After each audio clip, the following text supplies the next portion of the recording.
안녕하세요. 오늘 발제는 일단 성경 말씀 한번 읽겠습니다. 모든 지킬 만한 것 중에 더욱 내 마음을 지키라. 생명의 근원이 이에서 남이니라. 잠언 4장 23절 말씀입니다. 153 대표님들이 읽은 책 중에서 자신의 삶에 큰 영향을 미친 책을 골라서 소개하고 배운 점을 다른 대표님들과 공유하는 시간입니다. 이 독서 발제 시간이 귀하게 쓰일 수 있기 바랍니다. 오늘 책은 여러 가지 배경 속에서 제가 이 책을 골랐는데요. 지금 우리가 이제 코로나19 사태 때문에 사상 초유의 어떤 고통스러운 상황을 지금 지나고 있는 것 같습니다. 일터와 일상의 삶에서 위축되어 있는 우리 자신들 서로 격려하고 싶습니다. 그래서 오늘 고른 책이 죽음의 수용소에서라는 책입니다. 이 책은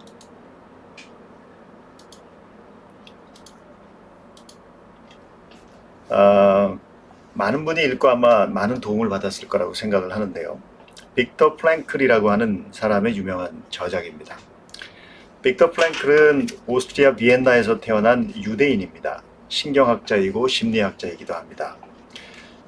독일에 의해 자행된 유대인 대학살, 즉 홀로코스트 와중에서 생존한 분이고요. 오스트리아 정신요법 제3학파인 로고테라피의 창시자이기도 합니다. 그가 쓴 죽음의 수용소에서라는 책은 1946년에 출판되었는데 저자가 포로 수용소에서의 경험을 기록하면서 의미의 중요성을 다루고 있습니다.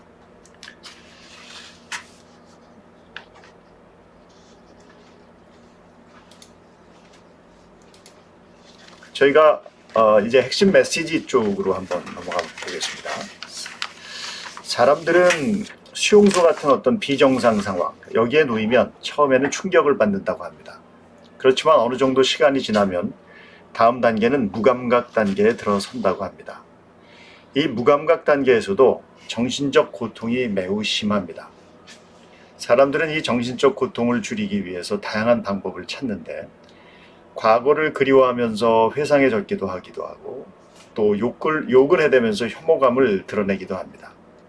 또는 목숨을 부지하는 데 도움되지 않는 그 어떤 것에도 철저하게 무관심해지기도 합니다. 옆에 사람이 죽어서 수용소의 좁은 자리가 조금 넓어진 것 같은 작은 은총에 감사해야 하기도 하고요. 그런가 하면 어쩔 수 없는 운명이 자기를 지배한다는 생각 때문에 운명 개척을 위한 노력, 그런 것들은 다 포기하고 다가오는 상황에 그냥 순응하는 태도를 가지기도 합니다. 강제 수용소같이 무서운 최악의 상황은 인간으로부터 모든 것을 빼앗아갈 수 있습니다. 벌거벗겨지고 금 이빨을 뽑히기도 합니다. 자존감, 명예 같은 것도 다 뭉그러집니다. 사랑하는 가족은 죽음의 독가스실로 끌려가고요. 이 아비규환의 수용소 환경에서 프랭클은 주님을 찾는 중에 그런 묵상 중에 깨닫습니다. 아주 놀라운 깨달음인데요. 그것은 비록 다 빼앗겨도 단 한 가지, 마지막 남은 나의 내면적 자유만은 빼앗을 수 없다는 것입니다. 즉 주어진 환경에서 나의 태도를 스스로 결정하고 내가 갈 길을 선택할 수 있는 바로 그 자유만은 그 누구도 빼앗아갈 수 없다는 그 사실이었습니다.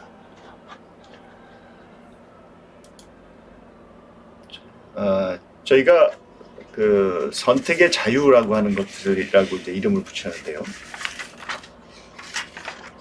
이 자극, 어떤 그 자극이 있으면 여기에 따른 우리의 행동이 나타납니다. 그런데 이 행동이라고 하는 것이 나타나기 전에 우리가 가지고 있는 몇 가지의 중요한 것 중에 하나가 선택의 자유입니다. 이 선택의 자유를 만들어내는 것은 여러 가지를 우리가 가지고 있기 때문인데 그것은 여기서 보듯이 자아를 인식한다든지 우리의 상상력이라든지 또는 우리의 양심이라든지 또는 독립의지라든지 이러한 것들에 의해서 우리는 완벽한 선택의 자유를 우리가 가질 수 있습니다. 예를 들면 제가 여기에서 누군가가 저에게 욕을 했다고 해서 제가 바로 거기에 대해서 같이 욕을 해내는 것이 나의 이제 행동이 나올 수도 있고요. 아니면 욕을 하지만 조용하게 미소를 지을 수 있습니다. 바로 이 두 가지의 행동의 큰 차이 중에 이 차이를 만들어내는 것은 내게 있는 내면적인 나 스스로의 선택의 자유라는 겁니다. 우리가 어떤 종류의 사람이 되는가 하는 것, 그것은 아마 수용소라는 어떤 아비규환의 환경 때문에 내가 어떤 종류의 사람이 되는 것은 아니라는 겁니다. 그것은 개인의 나 자신의 내적 선택의 결과라는 겁니다. 삶을 의미 있고 목적 있는 것으로 만드는 것, 그것은 아무도 빼앗을 수 없는 자기 영혼의 바로 그 자유였습니다. 우리가 우리 운명과 그에 따른 시련을 받아들이는 과정, 다시 말해서 우리 각자의 십자가를 짊어지고 나아가는 그 과정은 우리 삶에 보다 풍성하고 깊은 의미를 부여할 수 있는 귀한 기회를 제공하기도 합니다. 우리 자신의 선택에 따라 우리 삶이 용감하고 품위 있고 헌신적인 것이 될 수 있는 것입니다. 우리는 매주 153의 기품 있는 서약을 합니다. 이것은 우리가 선택한 겁니다. 우아한 것을 선택하는 권한은 전적으로 우리에게 있습니다. 그렇지 않으면 우리는 우리 자신의 존엄을 잃게 됩니다. 만약에 우리가 좋지 않은 상황에서 우리 내면의 세계가 가지고 있는 도덕적인, 정신적인 그런 자아가 무너지도록 그대로 내버려 둔다면 우리는 그 상황이나 환경의 희생자가 될 것입니다. 절망적인 상황 앞에 불쌍한 희생자가 되는 것이죠. 지금 코로나19로 인해서 험난한 시기를 살아가는 우리도 마찬가지입니다. 이 상황이 우리를 무너지게 하지 않도록 우리는 이 상황에 대한 우리의 태도를 선택해낼 수 있습니다.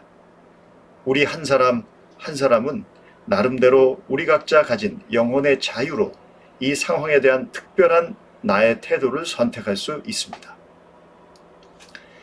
이때 내면의 긴장이 절대적으로 필요합니다. 삶에 어떤 의미가 있다는 것을 깨닫고 미래의 목표를 정하면서 내면의 힘을 강화시키는 겁니다. 최악의 상황에서 살아남으려면 삶에 어떤 의미가 있다는 것을 깨닫는 것이 가장 효과적인 방법입니다. 의미는 누가 우리에게 주지 않습니다. 우리가 이 상황을 주관적으로 해석하면서 우리 자신이 의미를 부여합니다. 우리에게 필요한 것은 긴장 없는 편한 상태가 아닙니다. 미래의 의미, 미래의 희망 때문에 현재를 살 수 있습니다. 시간은 거꾸로 흐릅니다. 미래에서 현재로 흐릅니다. 미래에 대한 의미를 나의 목표로 정하면서 내면의 힘을 강화시키면 어떠한 상황에서도 건강한 정신을 유지할 수 있습니다. 가치 있는 목표, 나의 자유의지로 선택한 바로 그 목표를 위해 지금 여기에서 노력하고 투쟁해내는 것입니다. 건축가에 따르면 낡은 아치를 튼튼하게 만들려고 하면 오히려 아치에 얹히는 하중을 늘린다고 합니다. 그래야만 아치를 구성하고 있는 각 부분들이 서로 잘 밀착되기 때문이죠. 우리도 마찬가지입니다. 상황이 힘들수록 긴장하면서 내 일에 대한 밀도와 하중을 늘려야 할 때입니다. 지금 할 수 있는 일에 집중하는 것입니다. 지금 보이는 상황에 공포나 두려움으로 매몰되지 말고 미래에 대한 기대를 토대로서 지금 여기에서 성실한 긴장을 만들어내는 겁니다. 언제 끝날지 모르는 상황, 나치 수용소 같이 언제 풀려날지 모르는 상황은 절망적입니다. 코로나19도 언제 끝날지 모르기 때문에 힘듭니다. 현재 상황이 언제 끝날지 알 수 없는 그러한 사람은 궁극적 목표를 세우기가 매우 어렵습니다. 그러다 보니 미래 목표를 찾을 수 없는 우리들은 곧잘 과거를 회상합니다. 왕년에 내가 말이야, 그런 말들을 찾습니다. 미래를 살지 못하기 때문에 과거를 팔아서 현재를 삽니다. 미래에 대한 믿음을 잃어버린 수감자, 불행한 사람이죠. 미래에 대한 믿음을 잃어버리면 정신력도 잃어버리게 되고 자포자기하게 되기에 그렇습니다. 인간의 정신 상태, 예를 들면 용기나 희망이나 이것을 갖든 안 갖든 간에 이런 정신 상태는 육체의 면역력하고 밀접한 연관을 가지고 있습니다. 수용소에서는 크리스마스 시즌에 사망자가 많답니다. 성탄절에는 집에 갈 수 있다는 희망을 품고 견뎠는데 성탄절에도 집에 못 가는 상황이 오면 절망하게 됩니다. 그러다 보니 과다한 노동, 영양실조에도 불구하고 잘 견뎌내던 육체가 저항력을 잃어버리고 무너지게 됩니다. 그리고는 죽습니다. 근거 없는 헛된 희망, 그것을 만들어낼 필요는 없습니다. 근거도 없이 다른 사람을 위로한다고 희망 가지라고 하는 것은 별 도움이 안 됩니다. 그렇지만 어려운 상황에 처한 사람들은 반드시 그날이 온다. 이런 희망과 믿음이 필요합니다. 그리고 그 믿음 속에서 힘겨운 현실을 회피하지 말고 과감하게 직면하는 겁니다. 긴장하는 겁니다. 투쟁적으로 살아가는 겁니다. 자신이 사는 이유를 아는 사람, 그 어떤 상황도 견딜 수 있다.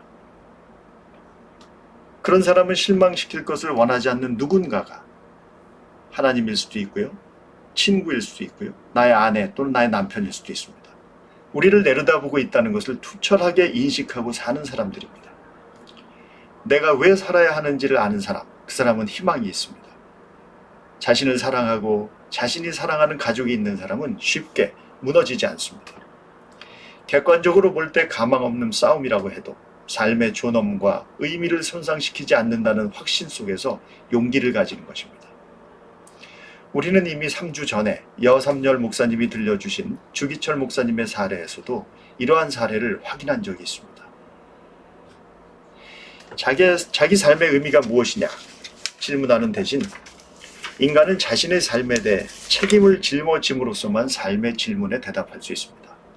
오로지 책임감을 가지기 때문에 삶에 응답할 수 있는 겁니다. 책임감이 인간 존재의 본질입니다. 그래서 프랭클은 이렇게 말합니다. 인생을 두 번째로 살고 있는 것처럼 살아라.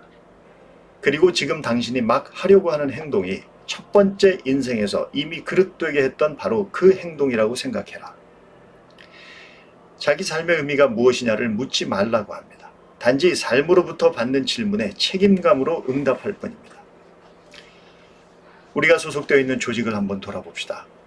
직원들을 떠올릴 때 대부분의 직원이 책임감이 별로 없는 조직이라고 생각되시면 직원들은 아마 자신의 일과 인생에 의미를 부여하지 못하는 사람들이라고 보면 틀림이 없을 겁니다. 어떻게 보면 어떤 사람이 자신의 짐을 기꺼이 짊어지는 방식을 선택하는 것은 그에게만 주어진 독특한 기회입니다. 우리 각자의 삶에는 의미를 부여할 수 있는 다양한 기회가 있습니다. 우리 153에서도 어떤 이는 임원으로, 어떤 이는 조장으로 섬깁니다. 대가도 없습니다. 임원님들, 조장님들이 어떤 태도로 임하느냐에 따라 맡은 분들 각자에게는 기회가 될 수 있습니다. 진정한 삶의 의미는 우리 내면이나 우리 정신에서 찾을 수 없는지도 모릅니다. 가혹한 현실, 이 세상에서 찾는 것입니다. 우리 자신을 잊으면 잊을수록 봉사할 이유를 찾고 누군가에게 사랑을 주면 줄수록 우리는 더 인간다워지고 우리 자아를 더 잘 실현시킬 수 있습니다. 자아 실현은 자신의 자아를 넘어서 이타적 삶을 의식적으로 선택하면서 얻어집니다. 삶의 의미를 찾는 방법, 그것은 프랭클은 이렇게 얘기했습니다. 무엇인가를 창조하거나 어떤 일을 함으로써 또 어떤 일을 경험하거나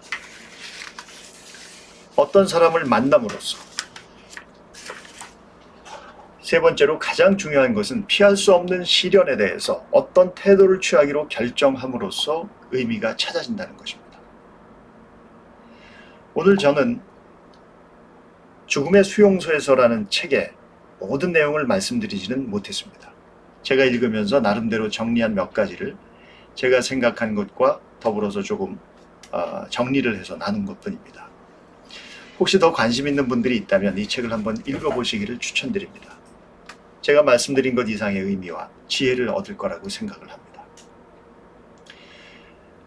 어떻게 보면 오늘 조금 무거운 주제일 수도 있지만 어떻게 보면 우리를 가볍게 하는 주제일 수도 있습니다. 나의 내면적 선택의 문제, 그리고 그것의 의미에 대한 것, 이것을 말씀을 드렸는데, 그리고 내가 이 세상을 살아가는 데 의미를 발견해 나가는 데에서는 전적으로 나의 책임감이라고 하는 것들을 감당해내는 것이 중요하다는 말씀을 드렸습니다. 오늘은 두 가지 질문을 드리려고 합니다. 오늘 함께 하신 분들 한번 논의해 볼 수 있게 바라는데요. 첫 번째 질문은 내가 당하는 어려움이 있다면 나는 어떤 태도를 지니고 어떤 태도를 가지고 있는가 하는 것이고요. 지금 현재 내가 당하는 어려움 여러 가지가 있겠죠. 그렇지만 나는 그것에 대해서 나는 어떤 태도를 취하고 있는가. 그것이 첫 번째 질문이고요. 두 번째 질문은 나의 책임감은 누구에 대한 것인가. 사장님이라고 하면 우리 직원들에 대한 것일 수도 있고요. 또는 내가 속한 어떤 기관의 책임자라고 하면 그 책임자로서 내가 봉사해야 할 여러 가지 이해관계자일 수도 있습니다. 이런 질문 첫 번째와 두 번째 것들에 대해서 한번 토의를 해주시고 마무리 말씀드리도록 하겠습니다. 야, 이게 어려우면서도 쉽고 되게 저는 개인적으로는 되게 반성도 하는 시간이었는데요. 빅터 프랭클 씨의 이거 죽음의 수용소에서라고 하는 독서 발제로 우리 박기준 대표님이 발제해 주셨는데 세 가지 자유와 또 긴장, 그 세 번째가 책임감 뭐 이런 흘렀던 것 같습니다. 그래서 뭐 오늘 말씀 들으시고 저 같은 경우는 개인적으로 책임감이라는 것도 그렇게 해석하지 못했는데 뭐 가볍게 153에 대한 총무로서의 책임감은 무엇일까라고 볼 때 저는 책임감으로 보지 않고 열심히 하면 되지 뭐 맡겨주셨으니까 이렇게 생각했거든요. 근데 이게 책임감이 있어 또 책임감을 통해서 153을 봐야겠구나 뭐 이런 생각을 하면서도 좀 반성을 하게 됐고요. 아마 또 각자 나는 느끼신 게 많이 있을 것 같아요. 아까 내면적인 자유랄지, 또 미래에서 또 현재로 흐르는 시간이랄지 뭐 여러 가지 있을 텐데요. 한번 같이 한번 나누셨으면 좋겠습니다. 우리 옆자리에 계신 우리 최우임 대표님 어떠셨나요? 선택의 자유가 제일 마음을 와닿는데요. 내가 어떤 거를 선택하느냐에 따라서 이게 고통일 수도 있고 절망일 수도 있고 또 희망일 수도 있는데 그 선택의 자유를 내가 갖고 있으니까 내가 책임져야 되는 거니까 그 책임을 통해서 또 옆에 있는 사람들 같이 하는 사람들과 함께 그거를 고통 분담하면서 넘어가는 게 저희 책임이지 않을까 그런 생각이 듭니다. 되게 지금 상황은 되게 저는 굉장히 어렵거든요. 박람회 막 준비했던 것들이 다 5월달까지 넘어가가지고 취소되고 막 현실은 진짜 깜깜하고 어두운데 해야 되니까 견디고 참고 그런 상황이에요. 근데 이 모든 책임이 저한테 있고 내가 뭘 선택하느냐에 따라서 잘 넘어갈 수 있을 것 같은 그리고 또 하나님께 의지하고 기도하고 동료들하고 같이 이제 함께 그 마음이 흐트러지면 안 된다는 생각. 그래서 같이 모여서 같은 생각을 나누고 흐트러지지 않게 다른 쪽으로 지금 이렇게 돌리고 있거든요. 이 박람회 쪽으로 갔던 것들을 구경하는 집 있잖아요. 그쪽으로 다시 돌려가지고 이제 아파트 안으로 들어가는 거죠. 이제 들어가서 오는 사람들을 이제 통해서 이제 다시 하는 쪽으로 지금 돌리고 있는데 쉽지가 않더라고요. 그것 또한 그래서 책임지는 대표. 자유, 내면적 자유의 선택과 책임감에 대해서 말씀해 주셨는데 감사합니다. 그리고 강희찬 대표님 어떠세요? 또 오늘 우리 박준현 대표님이 질문하신 게 우리가 어려움에 직면했을 때 나는 어떤 태도를 취하는가라고 또 그 질문을 주셨어요. 우리가 자기가 좋아하는 분야를 하던 아니면 뭐 학생들이 나는 이제 어떤 진로를 선택할까라는 걸 할 때 그 부분을 즐기는 자를 누가 이기겠느냐 이런 얘기를 하잖아요. 그런데 오늘 말씀을 통해서는 어려움 가운데서 어려움의 그 긴 터널을 지날 때는 어떤 즐김, 어떤 그걸 진행을 했을 때 어떤 나한테 기쁨 이런 것보다 책임감이 견디게 한다라는 그 구절이 저한테는 가장 크게 왔어요. 한 영화의 한 장면처럼 아까 인생을 두 번째 사는 것처럼 살아라. 이전에 실패했던 순간을 지금 내가 다시 주어진 거라고 생각을 한번 해봐라 라고 하는 그 구절에서 우리가 영화 속에서 그 시간을 조절해서 다시 뒤로 가서 다시 한번 노력해보고 다시 한번 노력해보는 그런 영화 장면들이 종종 있는데 정말 지금 이 순간 지금 이 자리도 또 지금 대표님 각자 계신 그 자리도 내가 지난번에 더 잘해보고 싶었던 그 자리에 그 기회가 나한테 다시 주어졌다라고 한다면 내가 이 시간을 어떻게 보내고 그리고 오늘 아까 나눠줬던 그 구절에서도 어떤 구절을 내가 하나 붙잡고 그걸 내 삶으로 정말 풀어낼 것인가. 네네. 이 책임감이라는 그 표현이 이렇게 무겁게만 온다기보다 네. 내 발걸음을 더 가볍게 할 수도 있다. 아. 네, 이런 생각까지 오늘 해보게 됐습니다. 네. 근데 아까 우리 박효진 우리 대표님 그런 말씀하셨어요. 책임감이 누구를 향하는가라고 말씀했을 때 막연하게 뭐 책임진다가 아니라 내가 가족을 향하든 또는 153을 향하든 그런 것이 분명할 때 또 그 책임감에 대한 그 의미가 있다라고 했었어요. 그래서 그것도 참 너무 또 좋았던 것 같고요. 말씀하셨듯이 아까 너무 좋았던 것 같습니다. 두 번째를 사는 게 인생을 두 번째로 사는 것처럼 하는데 첫 번째를 실패한 건가요? 박효진 대표님? 그 첫 번째 네. 어떻게 했는지 네. 실패했는지 성공했는지는 모른다. 묻는다. 하지만 내가 그때는 이렇게 할 걸이라고 후회할 수도 있잖아요. 그렇죠, 그렇죠. 근데 그런 것처럼 나의 긴장감을 가지고 그런 의미에서 현재 지금 이 인생 자체가 내가 한 번쯤은 실패해 볼 수도 있었던 그런 인생이었는데 지금 또 어떻게 할 것인가 이런 나의 태도를 적극적으로 한번 취해보라는 그런 의미. 나로 네. 약간 긴장감의 필요성을 말씀하시는 거구나. 그게 또 안총무님 어떠세요? 저기 책임감이 누굴 향하든 또 어려움에 있을 때 본인의 행동이나 태도나 어떻게 취하시든 오늘 발제 들으시고 저는 사실 오늘 박기준 대표님의 이번 발제가 저에게 큰 위로가 되기도 하고 너무 정리도 되는 그런 시간이 됐습니다. 사실 저는 요 한 달 정도가 저에게는 처음 겪는 일이죠. 네. 여행 여행 쪽은 아예 그냥 스탑이 돼버리니까. 너무 그러니까 요 전에와는 좀 다른 양상이죠. 근데 이제 막연하게 제가 가지고 있는 희망을 가지고 이제 있긴 있었는데 그것이 무엇인지를 요번에 정리가 사실 됐습니다. 사실 그거는 특히 어저께 제가 이제 오늘 발제하시는 내용을 책을 보진 않았었지만 어떤 내용인지를 이렇게 좀 찾아봤었어요. 봤는데 정말 절망 가운데에서 포로 수용소에서 죽는 사람이 엄청나게 많았었잖아요. 하지만 그 가운데서 살아나는 사람들이 있었다는 거죠. 그 사람들이 왜 살아남았을까? 라는 것을 저는 조금 묵상을 했었습니다. 그 가운데서 제가 막연하게 쥐고 있었던 것이 무엇인지를 깨달았습니다. 그것은 내가 사랑받는 존재였다.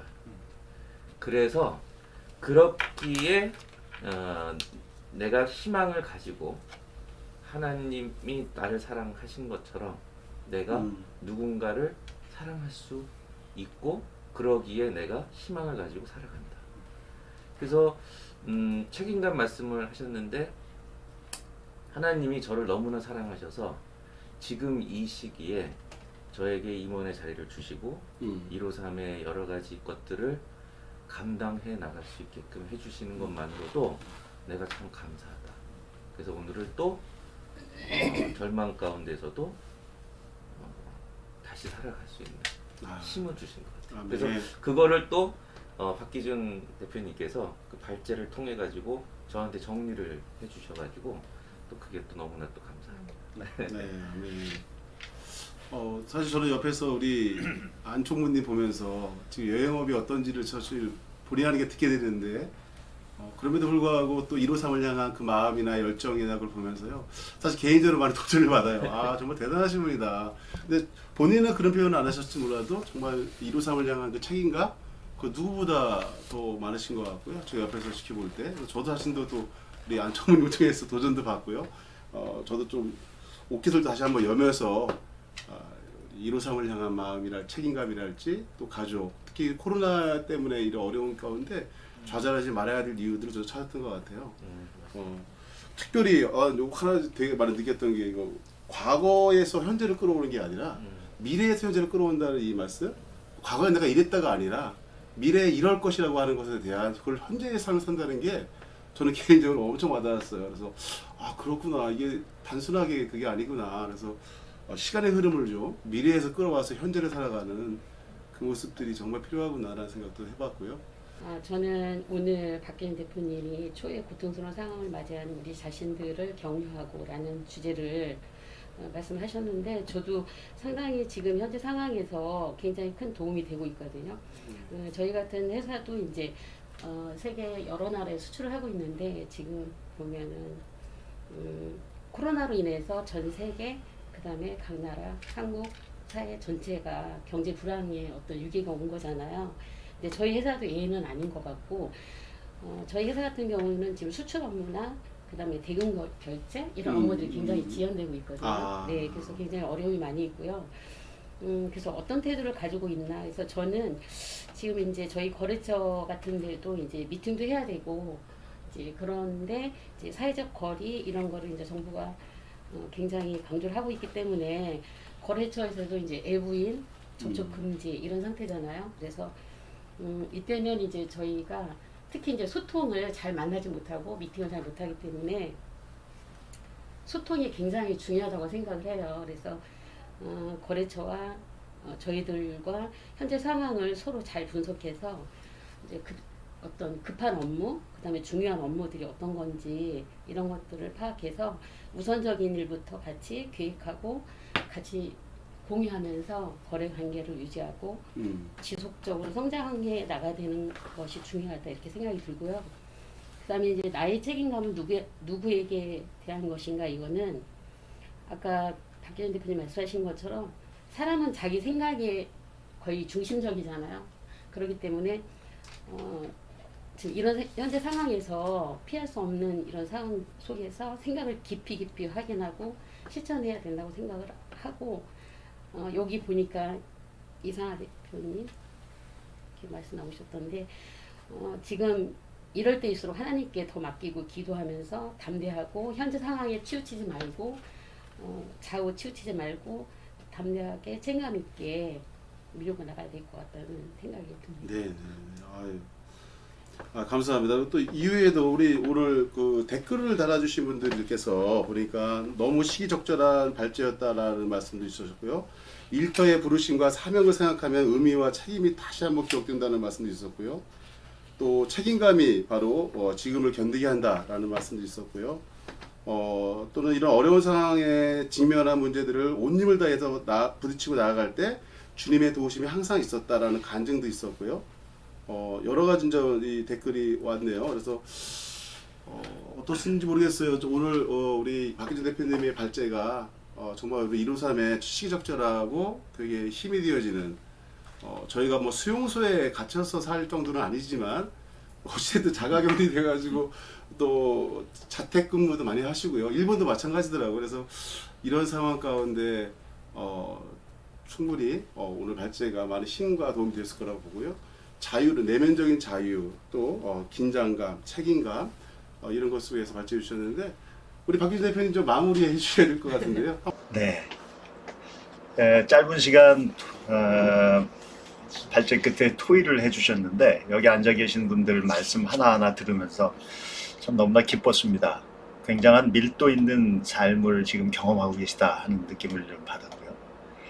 그리고 그 어려울 때일수록 사람들은 밀도 있게 자기의 삶의 경험들을 깊게 내면화시키는 것 같습니다. 오늘 본문 다시 한번 읽어보겠습니다. 모든 지킬 만한 것 중에 더욱 내 마음을 지키라. 생명의 근원이 이에서 남이니라. 우리가 마음을 지킴이라고 하는 것이 참으로 중요하다는 건 알지만, 이 마음 지킴이 생명의 근원이다라고 얘기를 하는 것, 이 선언 자체를, 하나님의 말씀 자체를 우리가 우리의 마음의 선택, 내 태도를 어떻게 선택할 것인가를 가지고 한번 깊이 한번 생각해 보면 좋겠다 생각하고요. 이것은 아마 우리의 성경적 경영 원리의 측면에서 보면은 창조라든지 즉 목적지향이나 주인의식을 갖는다, 또는 책임이라든지 사회적 책임, 또는 배려라든지 공감하고 포용하고 호혜, 나눔, 이런 것들이 전부 관련이 됩니다. 사실 인생의 주인이 누구냐라고 얘기하는 거에 대해서 우리는 여러 가지로 생각을 하게 됩니다. 많은 경우 내가 세상의 중심이라고 생각하고 있는데, 사실 내가 세상의 중심이 아니고 모든 사람이 세상의 중심이 될 수도 있습니다. 그러나 나는 중요한 하나의 부분을 차지하고 있다는 그 책임감, 그것 자체가 하나의 중요한 우리의 생각이 되어야 될 것 같고요.